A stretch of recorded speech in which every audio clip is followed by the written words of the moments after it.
Saludos a todos, buenas noches para los que nos sintonizan a través de la frecuencia de Radio Santa Clara. Buenos días, buenas tardes, buenas noches, como dice aquel narrador de béisbol. Para los que nos sintonizan a través de las redes sociales, a la hora que ustedes gusten.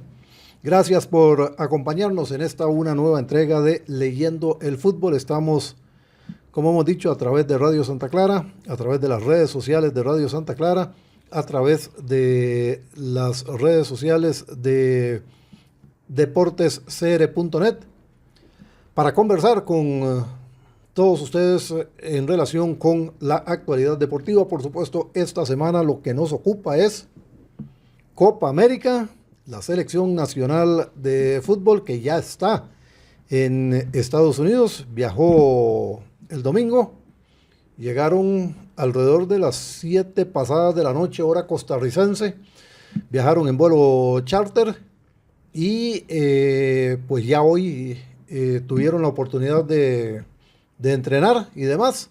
Así que de momento, en principio, todo normal en la selección nacional.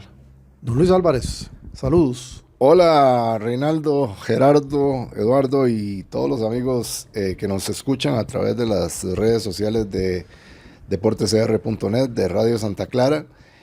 Pues sí, efectivamente, el tema de esta semana es Copa América, todo el previo de lo que será la participación de Costa Rica en este torneo que esta vez se realiza en los Estados Unidos y que tendrá el debut de la tricolor el próximo lunes a las 7 de la noche.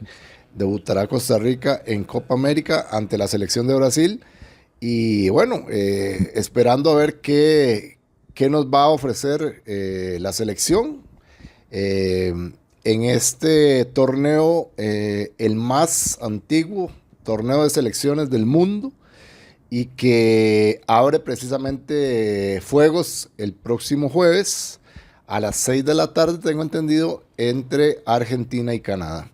Don Gerardo. ¿Qué tal, Luis, Reinaldo, Eduardo? A todos los que nos oyen en los 550 AM de Radio Santa Clara, también sus plataformas y por supuesto por todas las vías de deportescr.net. Una Copa América que se las trae una Costa Rica joven, de eso hablamos bastante la semana anterior, y yo insisto en que puede que suframos bastante. Contra Brasil debutamos de hoy en 8. Por ahí quiero meter un gol con campeonato nacional, aunque ha estado un poquito apagado esta última semana, pero yo creo que la salida de Carlos Mora de la Liga al Fútbol Exterior, que ya eso es un hecho, no se ha dicho exactamente a dónde, yo creo que se las trae el tema. Pudo haber salido hace un año Carlos Mora, eso también se ha hablado bastante. Los fichajes, repito, han estado como detenidos en la última semana. Una Liga Deportiva Alajuelense que sigue contratando. No han estado detenidos. Un poquito. No tanto como al principio, pero bueno, una Liga Deportiva Alajuelense cometiendo las mismas acciones, para no decir errores, de los últimos años, ¿verdad? Quita jugadores, pone jugadores. Si el técnico es de una nacionalidad, son de esa nacionalidad. Si el técnico, como ahorita, es Guimaraes, que viene no es colombiano. No, pero viene del fútbol colombiano, entonces trae los jugadores que a él le convienen, ¿verdad? Pero bueno, eso lo podemos hablar también en este programa de Leyendo el Fútbol. Bueno, arranquemos con selección. Yo sé que sí, Gerardo quiere hablar de campeonato nacional. Dicho sea de paso, San Carlos, para los amigos que nos sintonizan allá en la zona norte, hace un cambio en materia de Liga Menor. Vamos a ver cómo le va, porque le ha costado muchísimo a San Carlos estabilizar esa parte, a pesar de que, ojo, hoy por hoy, sin temor a equivocarme, creo que San Carlos es el equipo que mejor resultados está obteniendo en Liga Menor, no con títulos, porque por ejemplo la gente de Sporting está muy contenta de que la sub-21, creo que es ahora, acaba de ganar el fin de semana el título nacional. Hace un semestre quedaron subcampeones en sub-17, una final que jugaron frente a Santos, y están muy contentos por eso. Pero en el plantel de Sporting de la primera división uno no ve esos jugadores. San Carlos, sin estar en las finales, aunque sí ha pasado a segundas rondas, porque el formato tiene primera y segunda ronda, sí ve uno que San Carlos le aporta jugadores a su primer equipo, jugadores de la zona norte, jugadores que tienen desarrollo en sus ligas menores, y creo que eso es importante. Desgraciadamente en el tema de liga menor aquí se les ha metido mucho eso en la cabeza de que hay que ganar títulos. Entonces, para muchos equipos el objetivo es ese y se les olvidó el tema de la formación de Eso jugadores. nada más de San Carlos con un sistema que está trabajando, que creo que era una vieja fórmula, ¿verdad? De filiales, ¿verdad? Que creo que era muy común, muy efectiva, que Saprissa lo hizo por muchos años. Desconozco si lo hace hoy así Saprissa, pero San Carlos así lo mantiene hoy por hoy. Ahora le llama academias. Bueno, es la misma historia, pero desde es un hace sistema poquito más de efectivo. un año le llama academias. Lo que pasa es que uno no ve lo que genera, ¿verdad? Así es, entonces lo de San Carlos es meritorio, incluso ya salió a Panamá a establecer este tipo de filiales y vamos a ver cómo lo termina de desarrollar el equipo sancarleño, que además de ser un semillero para pues sus primeras divisiones, yo sé que debería de ser un negocio también para poder fortalecer finanzas si logran colocar jugadores menores en el exterior una vez que se puedan desarrollar. Vamos a ver. Bueno, volviendo a selección nacional aquí en Ve que yo no metí, yo solo no solo yo metí gol, Luis, ojo. También don Reinaldo habló muy bien de Liga Menor de San Carlos. Pero es importante destacar esas cosas. Vamos a selección nacional. A ver. Yo apuntaba la semana pasada que al técnico no le han pedido nada de Copa América. La dirigencia quería $3 millones, que es lo mínimo que se lleva un equipo por estar en Copa América. Ya lo aseguraron. Entiendo que ese dinero todavía no llega, pero ya está asegurado con la clasificación. Tampoco han pedido nada para Copa Oro el próximo año. Sí, simplemente querían estar ahí. Y si ustedes oyen los discursos, todos hablan de que estos van a ser fogueos importantes para la selección nacional. A mí me parece una semerenda charlatanería eso de tomar un torneo tan serio, tan formal, ya decía Luis, el torneo más añejo a nivel de selecciones nacionales en el mundo, y tomarlo como un fogueo. Es decir, pero eso no es de esta dirigencia, es de siempre en nuestro país. Se piensa que a los torneos internacionales no hay que ir a competir, o a tratar de competir por lo menos. Y yo creo que va siendo hora de que se cambie ese chip para entender que a estos torneos hay que ir a tratar de competir. Ahora, yo estaba haciendo un análisis el fin de semana. México está en una situación que digamos que en parte se parece a la nuestra. Si uno ve el plantel que lleva a México a la Copa América, y esto ha dado mucho de qué hablar en el medio mexicano, hay muchos jugadores con poquito recorrido en selección nacional, con muy poquito recorrido en selección nacional. Yo no sé, de repente, bueno, y también el discurso de la dirigencia en México ha sido el mismo. Es una preparación para su mundial, dicen. No sé, me gustaría que arrancáramos analizando ese tema de la poca seriedad con la que en nuestra área y particularmente en nuestro país se toman este tipo de torneos, porque, insisto, la Copa América es la Copa América y creo que se debería respetarla. Yo coincido con usted, Reinaldo, y lamentablemente, como usted lo apunta bien, ha sido una cosa endémica.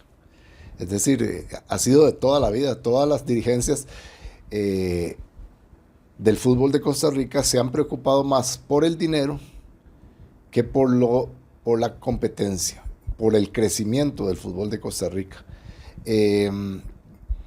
Cuando uno ve este tipo de actuaciones, uno no sabe cuál es el norte que lleva el fútbol, porque es muy fácil para el dirigente decir que lo que importa es clasificar al mundial. Y ojo, reitero aquí la palabra, clasificar al mundial. No ir a competir. No ir a competir al mundial, o sea, es clasificar al mundial. Entonces, si uno analiza ese contexto, usted se da cuenta que a la dirigencia lo que le interesa es el dinero. O sea, a la dirigencia no está ahí porque quiere que el fútbol de Costa Rica crezca.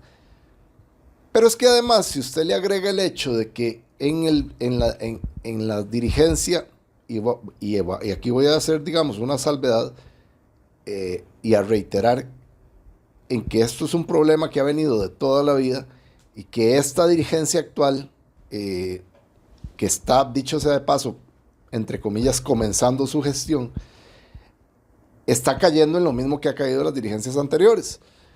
Es decir, hemos ido a 6 mundiales mayores de fútbol. Esta es nuestra 6ª participación en Copa América. Y uno no puede decir que realmente haya habido un aprendizaje por parte de los dirigentes del fútbol de Costa Rica de cómo se deben manejar estos procesos de selección en beneficio del crecimiento del fútbol de Costa Rica. Y ahí es donde uno se da cuenta que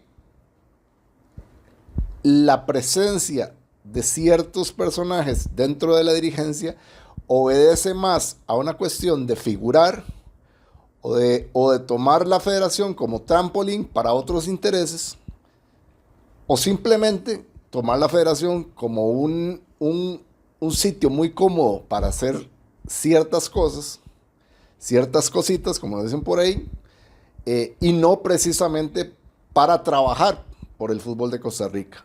Cuando usted se da cuenta que hay dirigentes que tienen ahí 15, 20 años y que nunca han hecho absolutamente nada por el fútbol, y que es más, incluso muchos de ellos ni les interesa el fútbol, entonces usted se da cuenta que ahí algo pasa, y algo malo pasa. Entonces, uno no se extraña cuando el discurso es: estos 3 partidos que vamos a ir a jugar a Copa América van a ser un buen fogueo para la selección. Pero nunca escucharemos decir que vamos a ir a competir. Por más Brasil, por más Colombia, por más Paraguay o por más rival que nos vayamos a encontrar, o sea, el objetivo primordial de una competencia deportiva, valga la redundancia, debería ser competir y no ir simplemente a estar ahí, a figurar, y con la excusa de que estamos fogueando a nuestra selección para futuras competencias. Gerardo, para mí, Brasil viene bastante aceitado desde que lo tomó Dorival Jr. Y Colombia hoy en día es una maquinita bien afinadita. Lo de Paraguay, me parece que es un poco de lo mismo que le hemos visto siempre, pero en ese contexto, ¿a dónde estamos nosotros? ¿Para qué estamos? Tal vez nada más para abonar. Yo creo que estamos para que no nos humillen tanto. O sea, yo sigo insistiendo con esto porque el equipo, ustedes también lo han reconocido. El señor Alfaro lo sabe. Es más, el señor Alfaro hasta ha mentido diciendo que el proceso es de cero, de borrón y cuenta nueva. Pero esto abona un poco a lo que ustedes han comentado ahorita de la falta de planificación y visión de nuestra dirigencia, ¿verdad? Yo lo he dicho en varias ocasiones cuando nos toca, por ejemplo, Copa Oro, que siempre nos agarra en curva la Copa Oro. Difícilmente nos ha agarrado en un momento donde, qué sé yo, el campeonato haya terminado o la pretemporada esté afinada, salvo aquella vez con Alexandre Guimaraes. Ahorita comentamos esto, Luis, de Paraguay, que venció a Panamá 1-0, para hablar de uno de los rivales nuestros. He hablado, y Luis lo dijo bien también, con estas invitaciones a Copa América, que por ahí también este lado del continente, este lado del mundo, América, ¿verdad? Siempre ha sido como que poco serio con sus torneos oficiales, ¿verdad? Incluso la Copa América es Copa de Sudamérica. Cuando han llegado equipos de CONCACAF es porque han sido invitados, y en pandemia incluso ya han invitado selecciones de otras confederaciones que por la pandemia misma no habían aceptado la invitación. Usted no ve eso en Europa, ¿verdad? Usted lo ve en Copa de Oro, equipos asiáticos en más de una oportunidad, y entonces eso habla también de un torneo que debería de tener mayor prestigio por ser, como dijo Luis, el más longevo, y tampoco lo tiene, pero bueno, específicamente Costa Rica. Pero entre paréntesis, en relación con eso, Gerardo, hay un tema que tiene Sudamérica que es muy particular. Bueno, Sudamérica en realidad Sudamérica son 10 países, pero en realidad son 13. Lo que pasa es que 3 son del Caribe y entonces pertenecen a CONCACAF. Y ojo, cuando digo 3 son del Caribe, no me estoy refiriendo a islas. Estoy hablando de 3 países que están en territorio continental de América, pero que no son de Sudamérica, a pesar de que limitan con Venezuela. Es decir, esa es una parte que yo no entiendo realmente esa dinámica. Pero entonces, Sudamérica, a los efectos de Conmebol, y geográficamente también, ¿verdad? Esto no es una cosa que decidió Conmebol, es que funciona así en la comunidad internacional. Solo tiene 10 países Sudamérica. Entonces, a nivel de formato, que Conmebol ha ensayado varios, es incomodísimo montar un torneo con 10 equipos. Entonces, por ahí ellos tienen un problema al que no le han podido encontrar una solución razonable para que su torneo resulte interesante. Si juegan todos contra todos, se hace demasiado largo. Cuando hacían 2 grupos de 5, en cada jornada quedaba un equipo sin jugar. Y entonces, es una cosa rarísima. Entonces, ellos tienen que ver cómo hacen para ajustar ese escenario para que el torneo a nivel de calendario tenga como más forma. Entonces, eso es un problema que siempre va a tener Conmebol. Lo que debería ser es clasificatorio, pero bueno, digamos que eso es un tema más allá de nuestras manos. Pero en el caso de Costa Rica, ¿cómo nos toma esta Copa América? De milagro, ¿verdad? Un repechaje ahí contra Honduras que pudimos ganar, gracias a Dios, para las finanzas de la federación, porque creo que ese fue el único objetivo. Ocupamos la plata porque si no, entra en serios problemas el fútbol costarricense. Por lo demás, usted toma a Gustavo Alfaro y toma a este grupo de jugadores y usted podría decir, voy a tirar un nombre, nada más, no es porque sea el hijo de Guima, ¿por qué no está Celso en esa selección? No voy a decir nada, ¿por qué no está David Guzmán? ¿Verdad? Entonces uno empieza a decir, ok, si la visión es realmente empezar de cero, como lo quiere don Gustavo, y yo se lo dije la semana anterior, yo apoyo esa idea, y de cero vamos toda la eliminatoria, porque yo considero que con ese equipo sí podemos enfrentar esta eliminatoria si es en función del 2026, pero no deja de ser un experimento absolutamente nuevo para un fútbol costarricense que no es tan nuevo, o sea que como dijo Luis, 6 mundiales y no ha pasado nada. Incluso quería decir una anécdota que digo, al final se vuelve anécdota. ¿Ustedes se acuerdan los dineros de uno de los tantos mundiales del fallecido Cañón González y su proyecto de estadio en Carmelita, ¿verdad? Hoy Carmelita está en otras manos, ¿verdad? No es aquel equipo de la barriada. Hoy Carmelita está en otras manos, no cuestiona a sus dirigentes, todo lo contrario. Pero, por ejemplo, en ese interín, alguna vez en el periódico La Teja, yo quise hacer un poco de investigación por ahí, se me cerraron las puertas, pero se perdió el terreno de ese dinero, de ese mundial, para lo que Carmelita quería hacer. ¿Lo vendieron? Bueno, exactamente. ¿Y para qué lo vendieron? Para pagar un montón de deudas también. Pero lo que quiero decir es, usted dice que nos ha dejado algún mundial en el plano de infraestructura. Nada, porque el proyecto Gol viene de otras formas, ¿verdad? Desde que Hermes Navarro empezó a buscar incluso movilizar leyes en la Asamblea Legislativa, más todo lo que después hizo Rodolfo Villalobos de otras maneras. O sea, la FIFA, en cuanto a mundiales, en cuanto a dinero, en cuanto a recursos, sí, no hay nada para Costa Rica pero Gerardo, que haya quedado ahí. A ver. Entendamos una cosa, porque nuestros dirigentes son muy particulares. Por ejemplo, en Estados Unidos, selecciones nacionales, tanto en femenino como en masculino,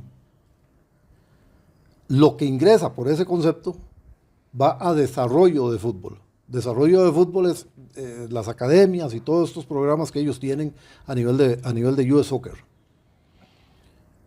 En Costa Rica, desde el primer mundial al que se asistió en el 90, la lógica ha sido pagar deudas. La plata hay que repartírsela a los equipos de la primera división para pagar deudas. Entonces, sistemáticamente se ha usado para eso. No ha habido un dinero... Y para pagar premios. Que también se va en gran cantidad. Pero los premios tienen que estar. Podemos discutir si en la proporción o un poquito menos, un poquito más, lo que sea, pero eso tiene que estar. Ahora, el tema es que el dinero se ha utilizado para ese efecto y no se ha utilizado para nada más. Entonces, de repente se encuentra uno situaciones muy puntuales en las que un equipo lo utiliza bien por ahí y en algún otro mundial otro equipo lo utiliza bien y así sucesivamente. Vamos a ver, recuerdo en uno de los mundiales que Santos La Plata la usó para montar para montar un gimnasio.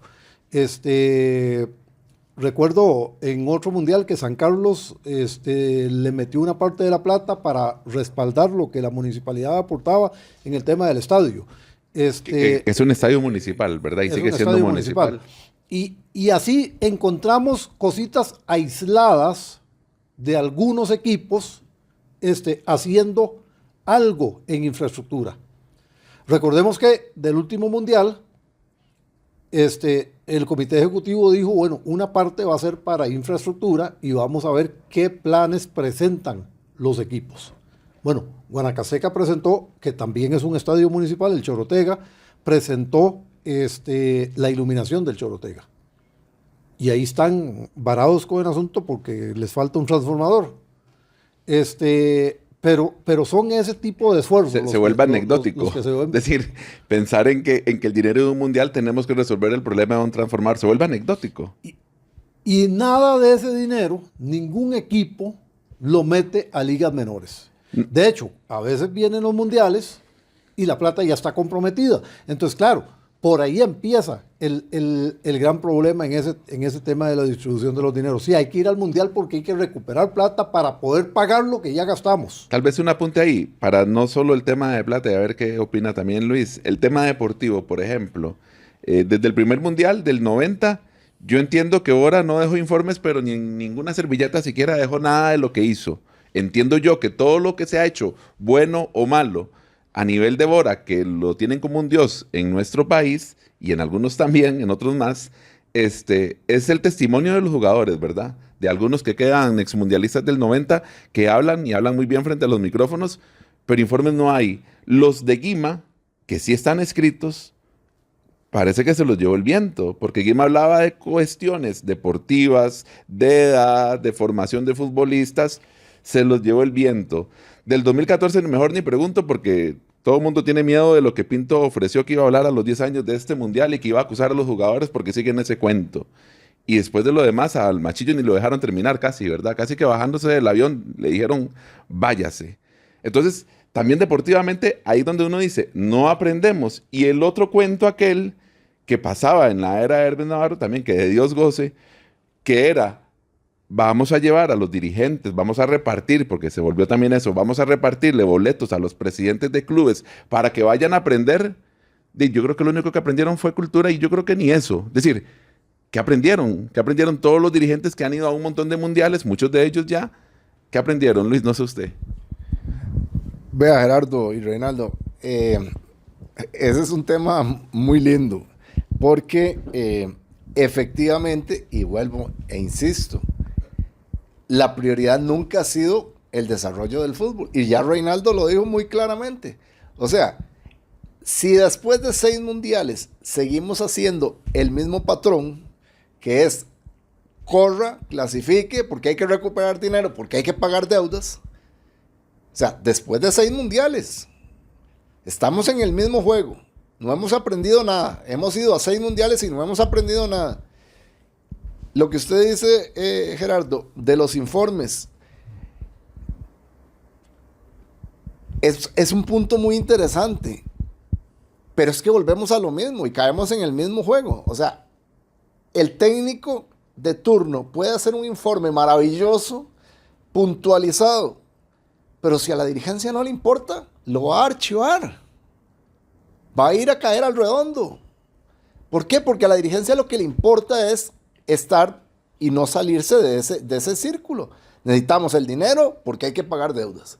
O sea, no hay un pensamiento, ni hay tampoco una estructura que permita que los dineros que vienen del mundial se utilicen como en Estados Unidos, por ejemplo, para el desarrollo del fútbol. O sea, es decir, y creo que esa, no sé, tengo la impresión, ojalá esté en lo correcto, tengo la impresión de que esta dirigencia de la federación actual por lo menos intenta cambiar un poco intenta, eso. Pero bueno, no intenta, Luis.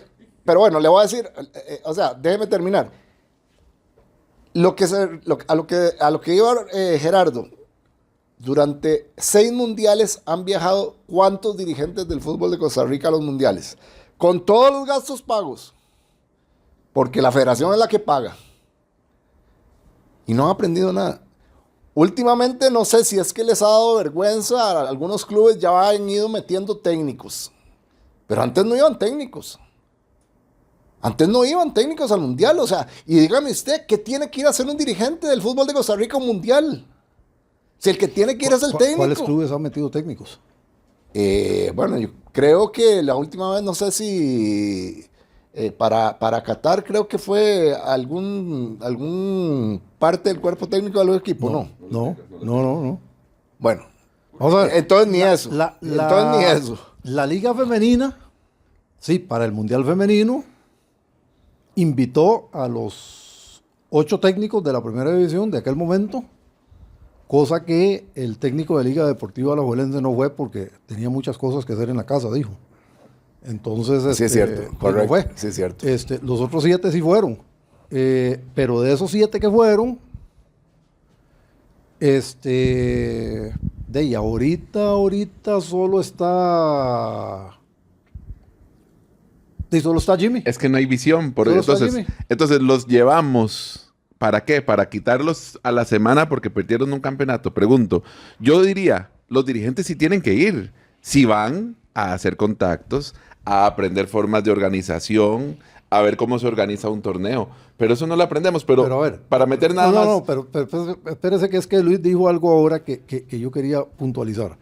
Dice que la dirigencia actual parece que quiere cambiar. Mire, no parece que quiere cambiar nada. A ver. Vamos a ver. Se había resuelto, ojo, y eso no lo resolvió el comité ejecutivo, eso lo resolvió la asamblea de la UNAFUT, perdón, la asamblea de la federación, que está integrada, entre otros, por los 12 asambleístas ahí es de la cuando Jafet UNAFUT. se quita un sombrero y se pone el otro, y Juan Carlos Rojas guarda el de Saprissa y se pone el de la asambleísta. Entonces, resulta que, a razón de eso, decidieron cómo se iba a distribuir el dinero del Mundial de Qatar, del masculino. ¿Ah? Resulta que FIFA viene y para el Mundial Femenino le asigna a Costa Rica poco más de $1,500,000. Ojo, FIFA inteligentemente, hay que dejar de varas, pero Infantino entiende bien algunas cosas. Podrá tener sus detalles, pero entiende bien algunas cosas. Entonces el hombre llegó y dijo, mire, $10,000 por partido de primera fase para cada jugadora inscrita. Y eso no lo puede tocar la federación. Ahora, si las jugadoras lo quieren repartir diferente, porque hay otras que estuvieron en el proceso y no fueron al mundial, y eso ya es cosa de ellas. Pero $30,000 por jugadora. Y eso no lo puede tocar la federación. Y vale que FIFA dijo eso, porque si no esa plata se queda ahí en la federación. Porque, ojo, entrando a este comité, dijo, no, aquí no hay nada. Es decir, los equipos de la Liga Femenina recibieron 0 colones de esa plata. Curiosamente, con la distribución que se hizo del masculino, que se le dio una minusca al fútbol femenino, cada equipo recibió $55,000. Es decir, vea usted la paradoja, le dejó más el mundial masculino al fútbol femenino que el mundial femenino al fútbol femenino. Y la liga de ascenso del fútbol masculino recibió una tajada que era como de qué? Como de 10 veces lo que recibió como $500,000 femenino. Aproximadamente. Por ahí. 350 y algo de mil. Es decir, prácticamente 10 veces lo que recibió el fútbol femenino. Ojo, y yo pregunto, ¿y la Liga de Ascenso qué le aporta a las selecciones nacionales? Bueno, ¿y qué le aporta al fútbol nacional? Pregunto. Bueno, esa es una Pero discusión bonita. nada más para echarle sal a la herida con las elecciones, aunque nos salimos de Copa América, pero ya eso no fue mi culpa. No, eso no fue mi culpa, el tema lo puso usted. Con el tema de selecciones, Egipto 2009, que todo el mundo recuerda muy bien a la selección de Costa Rica, de Ronald González. ¿Y qué? Nada más que cumplimos un aniversario más. Si con Brasil cumplimos 10 años, con Egipto 2009 cumplimos 15, porque una gran proeza que hizo esa selección no quedó en nada, en absolutamente nada. Y si le abonamos a todos los mundiales menores, juveniles, infantiles, a los que nos acostumbramos a ir antes de hace algunos años, tampoco pasó nada. Y todos los técnicos, muchos muy buenos en desarrollo de fútbol, en poder formar futbolistas, ¿dónde están ahorita? Un poco más viejos, pero no están en la federación, no están en los clubes, se desaparecieron del mapa y no hoy ni ayer. Hace 5, 6, 7 años atrás están desaparecidos. El último quizás, Carlos Watson, que por razones de salud, digamos, salió. Pero tampoco le dejó eso nada al fútbol. Es decir, si sumamos los mundiales, Copas Américas, torneos de invitación, mundiales mayores, Juegos Olímpicos a los cuales creo que nunca más vamos a volver, y parece que al fútbol federado no le importan las Olimpiadas porque ya nadie ni siquiera habla de eso. Es que no pagan por ir ahí, dan medallas. Bueno, entonces uno uno dice... dice... no se pagan deudas. Entonces uno dice, ¿y qué? Es decir, pudiéramos sumar el próximo mundial y no va a pasar nada porque al final de cuentas, lo que hizo Infantino, que de eso se entiende muy bien, de sumar más equipos y votos para su reelección, igual nos va a tocar enfrentar probablemente un grupo muy fuerte y probablemente serán 3 partidos y para la casa en el 2026. Pero hay que reconocerle que en ese contexto, y por eso dije, tiene sus detalles, pero sabe leer muy bien algunas cosas, ese mundial va a ser muy atractivo desde el punto de vista financiero. Muy, muy, muy atractivo desde el punto de vista financiero. Y ojo, el siguiente mundial femenino también lo va a hacer. Y eso no lo podemos obviar, porque claramente todos andan buscando plata. El tema de buscar plata no es el problema es qué hacer con la plata cuando se logra. Y en nuestro caso, se usa para pagar deudas. Entonces ahí es donde está el problema. Porque es que por eso le digo, primero no aprendimos, y segundo, pareciera que no queremos salir de eso. O sea, pareciera que es muy cómodo estar en la posición en que vamos, clasificamos, nos traemos un montón de dinero, repartimos y cada uno se hace cargo de sus deudas y que el fútbol siga ahí. O sea, porque no hay una actitud crítica para intentar mejorar el fútbol de Costa Rica. O sea, ¿cuánto tenemos, don Gerardo y don Reinaldo, que tienen mejor memoria que yo? ¿Cuánto tenemos de que las selecciones menores no van a un campeonato mundial? La última fue la de Popeye. Bueno, ¿hace cuánto? En Chile, en 2015. Imagínense, tenemos 9 años de no ir a un mundial menor, cuando era recurrente. O sea, cuando la selección de Costa Rica usualmente iba a los mundiales menores, sub-17, sub-20, ahí estábamos presentes. Y eso daba pie a que esos jugadores que empezaban ese proceso desde sub-15, fueran al mundial sub-17, continuaban en sub-19, se iban al sub-20, hacían ciclo olímpico. Claro, cuando llegaban a la selección mayor, tenían un fogueo de 60, 70 partidos. Eso no existe ya. Entonces, cuando usted se da cuenta que ese tipo de cosas ocurren en la parte deportiva y le suma todo lo que ocurre en la parte administrativa, no hay forma de que el fútbol crezca. Bueno, devolvámonos ahora a Copa América. Dos detallitos, Reinaldo. Devolvámonos dos detallitos, nada más. Devolvámonos a Copa América. Déjeme preguntarle. Nos queda un ratito. Devolvámonos a Copa América porque ya se nos... Bueno, queda para la próxima hacer una pregunta de Vivas, que está hoy presente. Sí, no hay ningún problema. En la próxima... Bueno, vamos a preguntar algo de Vivas. Va a ser la previa del... Nada más. La próxima va a ser la previa del partido de Brasil. Usted me dijo que Vivas quería un proceso con una selección sub-cuánto el lunes pasado. ¿Se acuerda que él insistía en una... Quiere un proceso con una selección sub-23. Ok, nada más. Hace 20 años, en algún momento, Watson hablaba de una sub-18.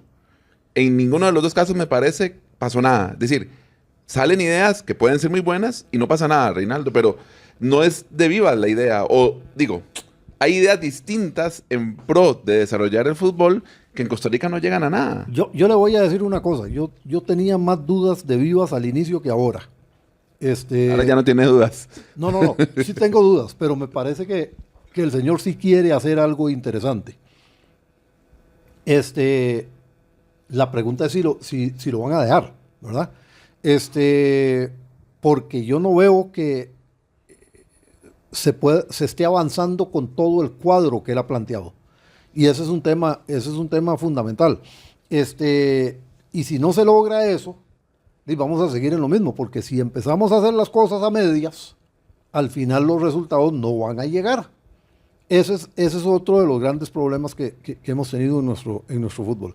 Ahora, retomando lo de Copa América, la realidad es que llevamos un equipo con una buena cantidad de jugadores. Aquí el tema no es la edad de los jugadores. La inexperiencia. Es efectivamente la inexperiencia. Llevamos jugadores con muy poquitos partidos internacionales, y cuando hablo de partidos internacionales hablo en general, ¿verdad? A nivel de clubes, en torneos menores, en selección mayor. Es decir, la cantidad de horas fútbol acumulada a nivel internacional por estos jugadores es prácticamente nula, es insignificante si hablamos de desarrollo de fútbol. Porque, por ejemplo, a Brasil, que lo vamos a enfrentar de bien 8, tiene un jugador que no ha cumplido 17 años todavía, y ¿cuánto recorrido tiene? Hendrick. Y ha metido gol en los últimos 3 partidos de Brasil. Y se está volviendo determinante en una ofensiva donde nada más y nada menos están Vinicius Junior y Rodrigo. Y se está volviendo fundamental, Hendrick. Entonces, no es un tema de edad. Pero a ver, ¿cuál es el recorrido de este muchacho? ¿Y por qué antes de cumplir 17 años, que entiendo que los va a cumplir en algún punto de la Copa,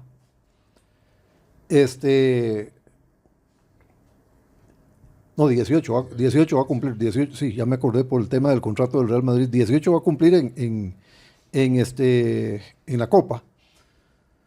¿Por qué eso puede pasar en Brasil y no puede pasar en Costa Rica? ¿Qué es? ¿Que en Brasil son extraterrestres o somos nosotros los extraterrestres? ¿Cómo es la historia? Y en Brasil que sí salen los jugadores por debajo de las piedras, en Costa Rica no, aunque algunos dicen que sí. Pero es decir, es más difícil en Brasil lograr esos números cuando hay mayor cantidad de jugadores habilidosos de los cuales tomar. Pero los toman y les hacen proceso. Yo no estoy seguro de que en Costa Rica no salgan jugadores debajo de las piedras. A mí me parece que hay un tema fundamental, que es que no los van a buscar. Bueno. El escauteo en nuestro país es muy, muy, muy, muy pobre. Y yo esta tesis la reafirmé, y creo que he dicho esto en alguna otra oportunidad, cuando un técnico de una selección sub-17 entregaba una lista previo a un premundial de los jugadores convocados, y uno veía 14 jugadores del Saprissa y 9 jugadores de Liga Deportiva Alajuelense. Y cuando yo le empecé a hacer la pregunta, ni siquiera me dejó terminarla. Dijo, no va por ahí la cosa. Y yo nada más le dije, mire, ¿por qué tantos jugadores del Saprissa? No va por ahí la cosa, me dice. Nosotros trajimos los jugadores a la federación y apenas llegaron, Saprissa vino a buscar, firmó 14 y la liga firmó el resto. Mucha casualidad. ¿De qué quiere hacer qué quiere usted que haga el técnico de la selección? ¿De ahí? Y eso, dentro de ese grupo habían otros jugadores que también trajo la federación, que no quedaron en la lista definitiva, pero que terminaron en las menores de Saprissa y de la liga. Es decir, no eran solo 14 y 9. 14 y 9 eran los que él llevaba. Pero los otros que habían estado en el proceso también terminaron repartidos entre esos 2 equipos. Heredia no, porque a Heredia no le interesan las ligas menores. Esa ya es otra historia y ya lo sabemos. Pero así es como escautean Saprissa y Liga Deportiva Alajuelense. Pero esa es también la desarticulación que hay, por ejemplo, con una liga como la del fútbol aficionado, que nunca, me parece, nunca ha estado articulada con la Federación de Fútbol, más que tener ahí al dirigente encargado de ANAFA o Linafa, o como le quieran llamar, Linafa. ahora en la federación, ¿verdad? Pero dígame, pero deportivamente hablando... Pero a ver, dígame una cosa. ¿Cómo pretende usted que Linafa tenga peso en la federación? Si no es por otras vías, porque en este comité ejecutivo Linafa sí tiene peso. De acuerdo. Pero deportivamente hablando no se ha visto. Cuando Linafa mete a Jorge Hidalgo como su representante en el comité ejecutivo, dígame qué sabe Jorge Hidalgo de Linafa. No, a eso iba, pero entonces por eso, el tema es deportivo. Pero otra vez nos volvimos a salir. No, es lo mismo. Quiero aterrizar en la selección. Voy a aterrizar en la selección. Lo que le quiero decir es que alguna vez hubo una disputa deportiva dirigencial cuando Hermes Navarro mete selecciones regionales en la federación y entonces pegan el brinco al cielo en ANAFA todavía porque decía que la federación quería hacer el trabajo de ANAFA, pero no se hacía. Pero para aterrizar con la selección, quitemos de la ecuación, Reinaldo, a Joel Campbell y a Francisco Calvo, ¿verdad? Quitémoslos. Utilicemos de ejemplo, por razones obvias, ¿verdad? Porque es decir, son dos jugadores súper mega recontra consolidados y además de larga data en la federación y en la selección y en los equipos de clubes nacionales y extranjeros. Usemos a Manfred Ugalde. ¿Cuántos partidos tiene Manfred Ugalde a este nivel? Tampoco es que son 20 partidos, ni 15. Yo creo que no llega a 10. Y es, creo yo, una de esas piezas que uno diría, es como el ícono de esta selección, de esa juventud, porque algunos lo han además polarizado por todo el tema que vivió con Fernando Suárez, y para mí decide mal al irse a la Liga Rusa en cuanto a competencia, no en su carrera, no en su parte económica, no. Decide mal en su parte deportiva, pero ese es el ícono que tenemos a nivel de esta selección juvenil o joven, como le quieran decir, y ahí es lo que usted comenta. No es una selección juvenil, no es una selección mayor. Por eso. Formalmente es una selección mayor. Pero entonces, Manfred, que es el ícono, no tiene ni 10 partidos clase A, me parece, a nivel de selección. No, pero lo que pasa es que en el caso de Manfred sí hay que acotar toda la circunstancia de la eliminatoria anterior, donde yo creo que debió haber estado, y de nuevo reitero, yo siempre apoyé la decisión del muchacho y lo sigo apoyando. Creo que tomó la decisión correcta, es decir, lo que hizo Suárez estuvo mal, y Suárez nunca aceptó que lo que hizo estuvo mal. Y yo creo que no es ese cuento que dicen muchos de que a Manfred lo aconsejaron mal y que él debió haber agachado la... No, lo tienen que tratar como es. Y eso no se dio. Entonces yo sí estoy de acuerdo con él y lo dije desde siempre, pero claramente eso afectó su trajinar en selección. Hoy en día tendría probablemente 20, 25 partidos en selección y tendría un mundial a cuestas. Bueno, eso no lo tiene por esa circunstancia en particular. Entonces, él es como un paréntesis. Lo que pasa es que hay otros que tienen muy poco. Por ejemplo, Juan Pablo Vargas, ¿cuántos partidos tiene en selección? Juan Pablo tiene muy pocos partidos en selección, a pesar de que tiene un mundial mayor. ¿Ya? Pero, ¿qué es lo que pasa? Juan Pablo tiene la particularidad, que ya lo adelantábamos la semana pasada, de que mientras Calvo juegue, él no va a jugar. Porque los dos son de perfil zurdo. Vean ustedes qué cosa más interesante. Porque ahí Gustavo no se decanta por Juan Pablo y porque sí sostiene a Calvo. Es que ahí donde hay alguna contradicción con Gustavo, porque en otros campos sí lo cambia. No hay, yo creo que no hay una contradicción. Aquí sí lo voy a defender. Vamos a ver. Usted lo acaba de decir. Calvo y Joel son los únicos experimentados de esta selección. Entonces, por un tema de nivel de juego, en este momento Joel no es titular. ¿Ya? Entonces, ¿qué hace usted? A su otro jugador experimentado también lo saca. Yo estoy de acuerdo en que lo deje. Porque tiene que tener a alguien experimentado dentro del terreno de juego. En algún momento en el recorrido de aquí al Mundial, creo que se puede dar ese ejercicio, pero ya partiríamos de que Galo se consolide un poquito más, que ya Galo prácticamente hoy en día es otro líder en la selección. Podríamos ver si Joel recupera su nivel y entonces ya podríamos estar hablando de un margen de maniobra más amplio para el técnico. Pero en este momento, ¿qué hace? También saca a Calvo.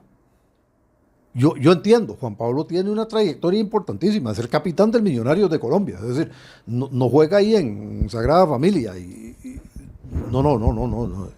El capitán del Millonarios de Colombia. Yo eso lo entiendo y lo respeto. Pero pasa esa particularidad. Y lo que iba a decir es que curioso, ¿ah? En un momento determinado en selección nos costaba encontrar un jugador de perfil izquierdo. Y ahora tenemos una bronca porque tenemos dos en la misma posición y solo podemos usar uno. Y además, abonémosle, Reinaldo, que en el caso de Calvo, Calvo es titular en la Liga Mexicana y era titular en la Liga Turca. Entonces, o sea, además de que es uno de los dos líderes más experimentados de la selección, sí, yo creo que Juan Pablo ahí está pagando, por decirlo de alguna forma, un derecho de piso y una circunstancia en particular de que es su mismo perfil, pero que definitivamente tendrá que esperar. Y ojo, porque el técnico, yo creo que al técnico este tema lo tiene inquieto, porque vean ustedes que en el último partido, ¿qué hace el técnico? En los últimos minutos, manda a Calvo de lateral izquierdo y mete a Juan Pablo. Es decir, el técnico está consciente del problema que tiene, pero yo estoy de acuerdo con la solución. Dice que, por eso digo, ¿qué hacemos? ¿Sacamos a Calvo para meter a Juan Pablo? Está jodida la discusión. Sí, el experimento, ustedes como club de fans de Gustavo Alfaro en este cambio generacional. Yo no soy de club de fans de nadie. ¿Están de acuerdo? Vea, primero, yo no soy club de fans de nadie, uno. Y dos, este cambio generacional, yo lo he dicho hasta la saciedad y he traído datos. Y yo estoy de acuerdo con usted. Como dice el presidente Chávez, dato mata mentira. Entonces, aunque en el caso del presidente, cuando él usa datos, también miente. Conste que yo no hablé de ese tema para nada, don Luis Álvarez, sino el señor Reinaldo. Mentira. Yo he traído aquí la lista de jugadores. Yo comparto, y lo hemos hablado. De esta selección que han estado en el proceso anterior, y el proceso anterior lo llevó Luis Fernando Suárez. Por eso dije. Entonces aquí no hay ningún cambio generacional. Pero por eso dije. Entonces, es una decisión. De aquí al 2026, nadie se adivino. No sabemos cómo va a estar Calvo de aquí al 2026.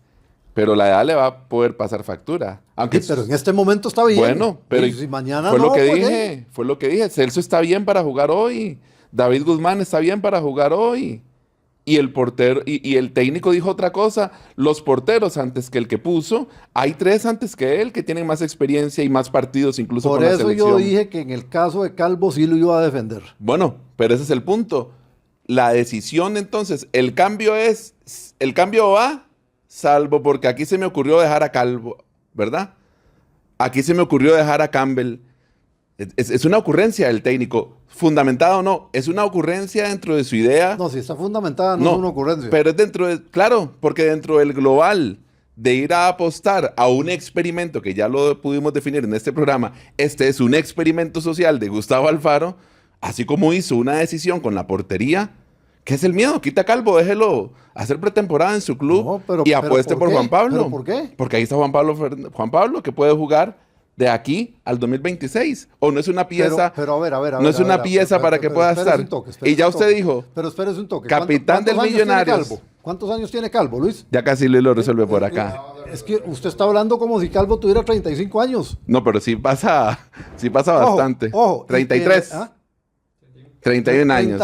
31 años, imagínese, y usted está pidiendo que lo jubilen. Oiga, no, Pepe tiene 10 años. Yo no. Pepe tiene 10 años. El señor Alfaro. Pepe tiene 10 años más que Pepe tiene 10 años más que Calvo. Yo no. Y está en la Eurocopa con Portugal. Por mí estaría Keylor Navas jugando en la portería con 37. Yo no tengo ese problema.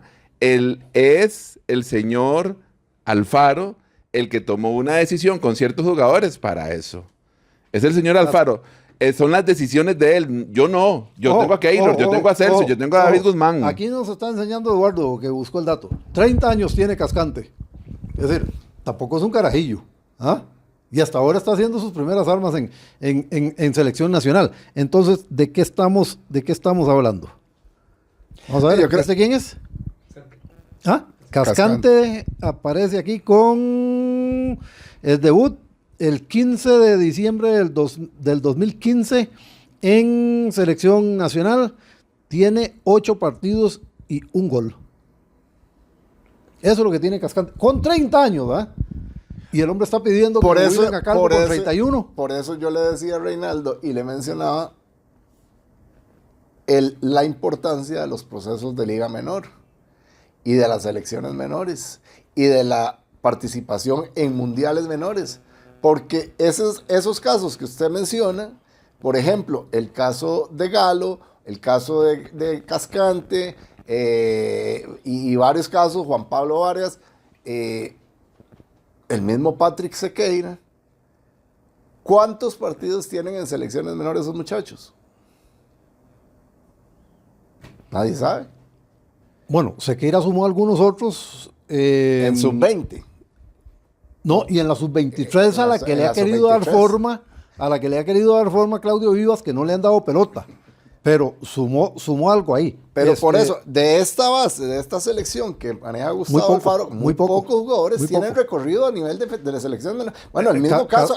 A Cascante le salían ahí 7. Y el mismo caso de Manfred Ugalde. ¿Cuántos partidos jugó Manfred Ugalde en selección menores? Prácticamente salió del Saprissa para Europa. Sí, pero además recuerde una cosa, Manfred apareció en selección sub-20 después de que apareció en la primera de Saprissa, que es otra cosa que yo no entiendo de los técnicos, porque de repente usted ve que llevan un jugador menor a selecciones y después usted ve que el técnico del primer equipo escoge otro para ponerlo. Y ese es el caso de Manfred con Saprissa, que Vladimir lo pone, y ojo, Vladimir, no Paté Centeno, como muchos sapricistas dicen, el que lo puso, el que se la jugó con él, se llama Vladimir Quesada. Y aunque me sigan diciendo que yo defiendo a Vladimir, es que vuelvo a lo mismo. Dato mata mentira. Quien puso a debutar en primera división a Manfred Ugalde fue Vladimir Quesada. De hecho, en un partido contra Limón, que metió 2 goles, ese fue su debut en primera división. Yo estuve en el estadio cubriendo ese partido, un domingo por la tarde. Entonces metió el gol del empate en el minuto 91, 92, un gol de cabeza. Sí, ese fue el debut. ¿Y quién era el técnico de Saprissa? Vladimir Quesada. Pero es curioso, hasta que Vladimir lo pone a jugar en primera división, selección lo vuelve a ver. Entonces ahí es donde uno dice, de lo poquito que hacen los clubes, de lo poquísimo que hacen los clubes, ¿cuántos? Porque... Y en ocasiones por la norma de UNAFUT, en ocasiones es por eso de lo poquito que hacen, porque si no yo creo que ni lo poquito hicieran. Pudiera ser que en algunos casos haya algún técnico que se la juegue con algún menor, pero sí, tiene razón, básicamente ha sido por la norma. Ahora, el otro día decía don Raúl Pinto una cosa interesante, decía, y se liga muy bien con algo que yo he venido sosteniendo. Yo he dicho que el último jugador de ligas menores, de Liga Deportiva Alajuelense, que se consolidó en la primera división, fue Kenner Gutiérrez, porque me parece que Kenner salió después de Pipo. Y el otro día decía don Raúl Pinto que era una barbaridad que, exceptuando a Carlos Mora, con los altibajos que ha tenido, la liga no ha sacado otro jugador para primera división. Entonces, ahí es donde se ve el problema. Y claro, cuando uno dice esto, típicamente todos le dicen, pero es que el problema de selecciones menores es de la federación. No, es que suave. Yo como entiendo la cosa, entiendo que la federación puede hacer un esfuerzo y debe hacer ese esfuerzo.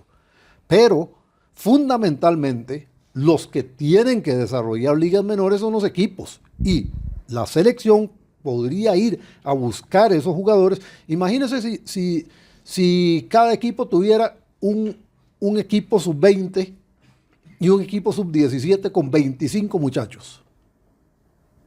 Y son 300 y otros 300, son 600 jugadores potenciales que pueden ir a buscar selecciones menores, más los que busque directamente la federación. Pero volvemos a la ecuación que decía yo ahorita, ¿sí? Se esperan a que la federación traiga 25, 30, 35 jugadores para ir a ver qué agarran.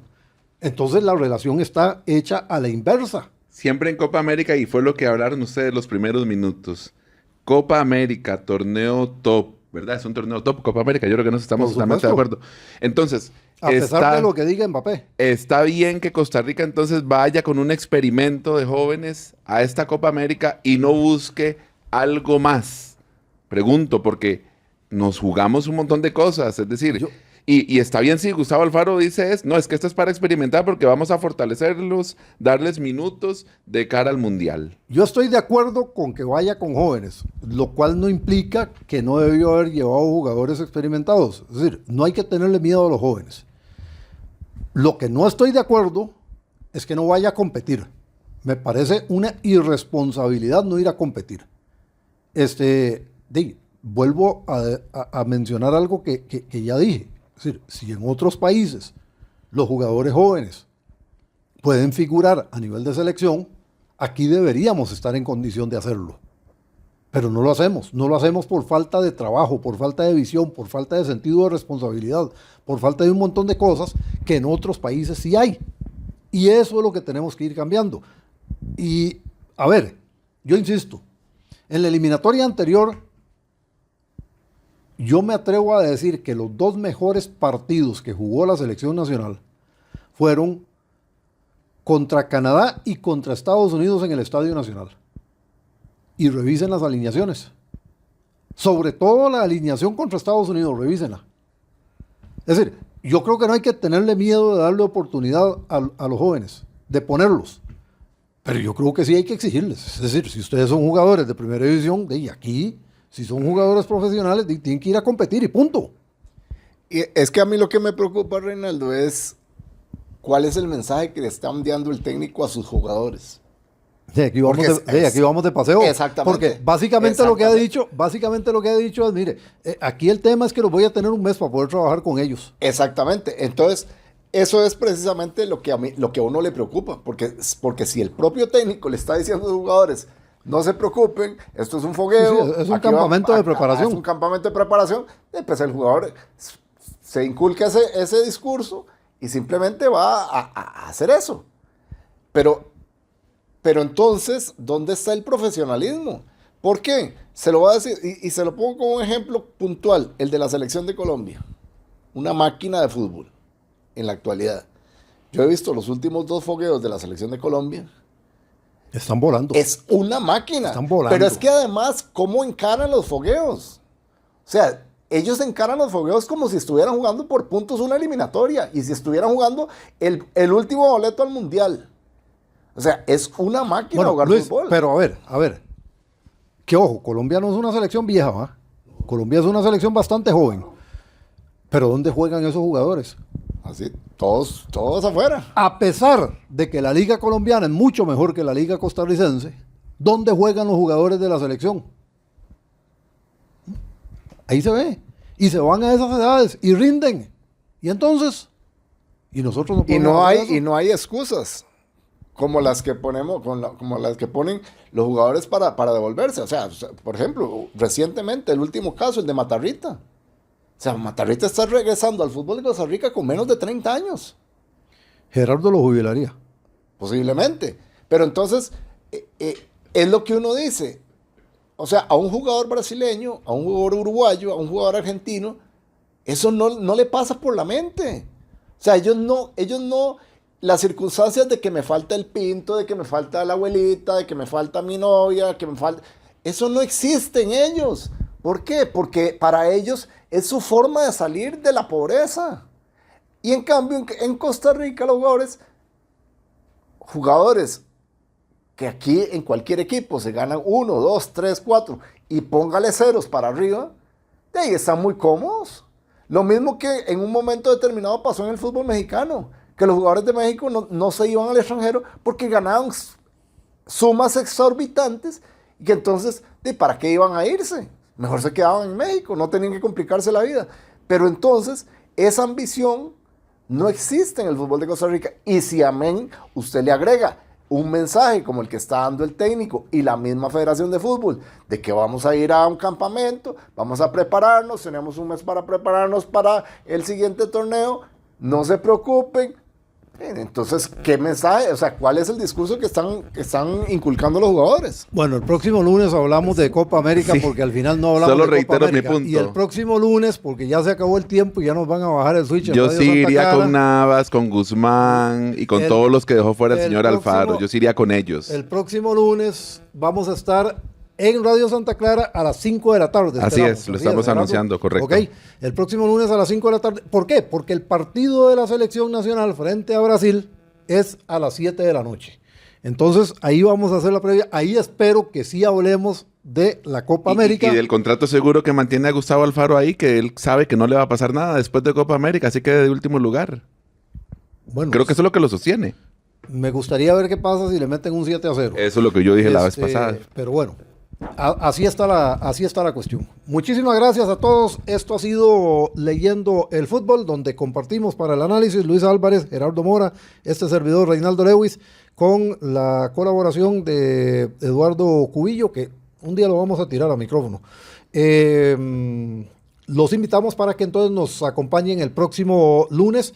Repito, a las 5 de la tarde a través de Radio Santa Clara y por supuesto a partir de ese momento en las redes sociales tanto de Radio Santa Clara como de deportescr.net. Gracias.